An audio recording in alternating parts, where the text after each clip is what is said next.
Welcome to this explainer. Ever catch yourself scrolling and think, what is actually going on behind the scenes here? Well, today we're going to demystify the unseen mechanics of the social media ecosystem. Our goal is pretty simple.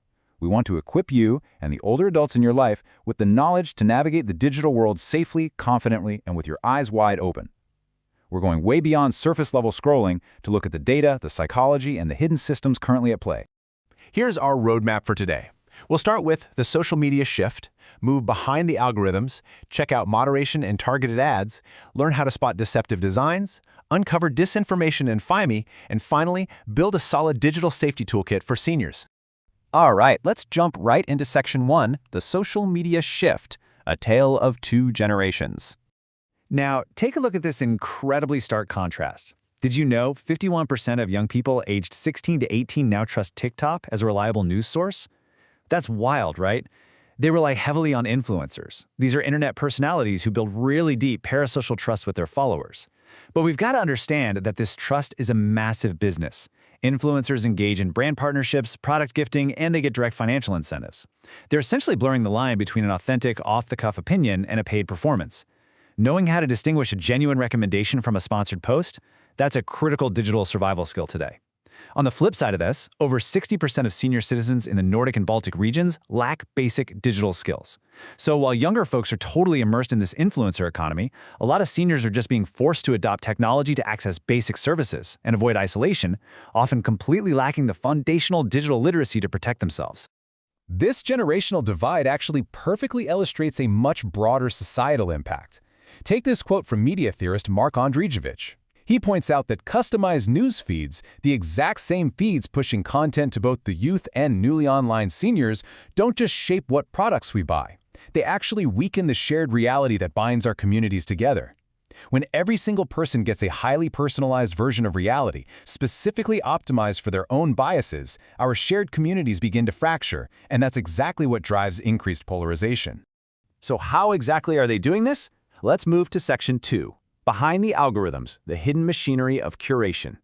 At the absolute core of this whole system are recommender algorithms. You can think of them like invisible editors. But here's the catch. Unlike a traditional newspaper editor who might prioritize what's objectively important for the world to know, these algorithms are strictly optimized for one thing: engagement. They actively prioritize sensational, extreme, or emotionally reactive content simply because that's what's most likely to get a reaction out of you. Whether a video makes you furious or makes you laugh out loud, if it keeps your eyes glued to the platform longer, the algorithm pushes it right to the top of your feed. But with so much content flying around every second, platforms have to moderate it somehow. Based on recent transparency data from the EU's Digital Services Act, TikTok submitted a staggering 100.15 million automated content moderation actions in just a single observation period. That completely dwarfs Facebook at 33.7 million and Pinterest at 12 million. Because TikTok's user-generated video feed is so massive and moves so fast, they rely almost entirely on automated systems to filter out policy violations before human eyes ever even see them. So, how does that automation work? Basically through hash matching and AI classifiers. Think of these systems like digital bouncers at a club checking IDs. Hash matching assigns a unique cryptographic code to a piece of known harmful content, like an illegal image. If anyone tries to upload that exact same image again, the system recognizes its ID and blocks it instantly. For brand new content, they bring in AI classifiers.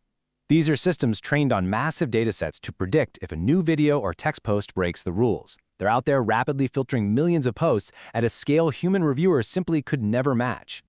Moving right along to Section 3, moderation and targeted ads, the business of attention. Now, this is where it gets really fascinating. If you map the massive growth in European digital display ad spend, it reveals a lot. From 2016 to 2020, the amount of money pouring into behavioral targeting more than doubled, entirely eclipsing non-targeted ads. What does this mean for you? It proves that your data, your clicks, how long you linger on a particular influencer's video, your physical location is the actual product. Advertisers are paying a premium to target you based on a highly detailed behavioral profile. The platform is seamlessly built behind the scenes. And honestly, this business model is so incredibly powerful that even traditional news is bending to it. Ad-reliant outlets like the Huffington Post create 98% native content on Facebook. That means the article or video is designed to be consumed entirely inside the app. Why? Because the platform rewards content that keeps users from leaving.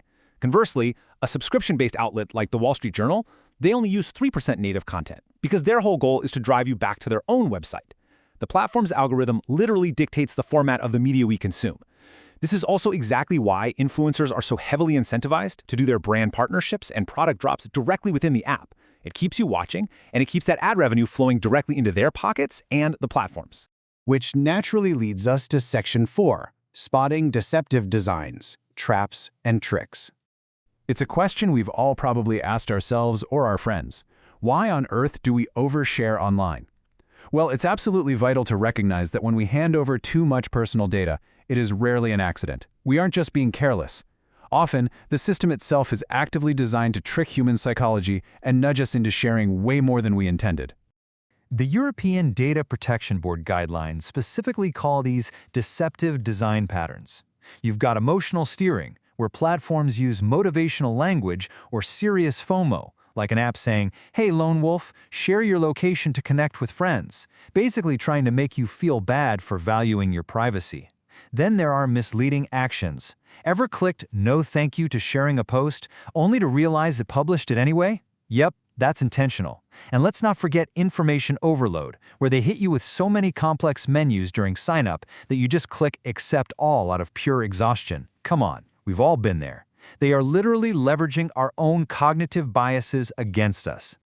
But hey, to be fair, behavioral nudging isn't always malicious. It can occasionally be a good thing. For example, when a platform system scans a draft post and detects potentially offensive or aggressive language, it might pause and ask the user, "Want to review this before posting?" Internal research showed this simple bit of friction, this behavioral prompt, successfully encouraged around a third of users to reconsider and delete or edit toxic posts before hitting publish. So design can definitely manipulate, but it can also protect. Section 5, Disinformation and FIME Tactics, the Illusion of Authenticity. According to recent threat landscape reports detailing foreign information manipulation and interference, or FIMI, state-sponsored actors are actively exploiting these exact ecosystems to push propaganda and degrade adversaries in a really structured way. Over 66% of these efforts are aimed at degrading adversaries through developing text and video-based content. It's not just random trolling. It is an industrial-scale operation explicitly designed to look exactly like organic user opinions. So how exactly are they pulling this off? Through highly coordinated tactics. They use cross-posting, pushing the exact same narrative through dozens of inauthentic websites and fake accounts simultaneously to make it trend. They use decontextualized quotes, taking a totally real picture or statement out of context to completely reframe the truth. They fabricate leaked documents. And then, they use huge bot networks to artificially amplify this content so the recommender algorithms pick it up and push it out to real users. By understanding these specific tactics, we can get much better at distinguishing between a genuine user sharing an opinion, a transparent influencer brand deal, and a coordinated malicious performance designed to manipulate public trust. Finally, let's wrap up with Section 6, Digital Safety for Seniors, Your Empowered Defense Toolkit. Look, the ultimate goal here isn't to scare anyone offline. It's to make technology feel familiar, not scary, so seniors can safely overcome isolation. Studies consistently show that social isolation leads to severe health risks for the elderly. The internet is a brilliant tool for connection, but we really need to bridge the gap by acting as their personal technical support. We want to ensure they can experience the joy of video calling a grandchild without the anxiety of having their identity scraped by a deceptive prompt. Securing a profile is actually super straightforward. Just go into Settings, find Who Can See My Posts, and strictly select Friends, never ever public. And honestly, the golden rule, only accept friend requests from people you actually know in real life. These few simple steps keep real-time locations and family photos strictly among trusted circles, and it instantly cuts off the oxygen to scammers and data scraping algorithms. And we've absolutely got to lock down the basics too. Essential security habits include writing down complex passwords in a physical notebook kept safely hidden at home. I know, it sounds a bit old school, but guess what? It is unhackable from across the globe. Use passwords with 12 or more characters. Never share PINs online, and absolutely avoid checking your bank account while sipping a latte on a public, unsecured Wi-Fi network. By treating your digital keys with the exact same immense respect as your physical house keys, you immediately neutralize the vast majority of the deceptive and manipulative tactics we've explored today.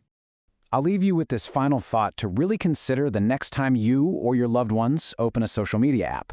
Are you controlling your digital footprint, Or is the platform controlling you? Use the insights from our time together today to stay empowered. Protect your personal data, outsmart those sneaky algorithms, and hey, maybe take 5 minutes today to help an older relative navigate the web just a little bit safer. Thanks so much for learning with me today.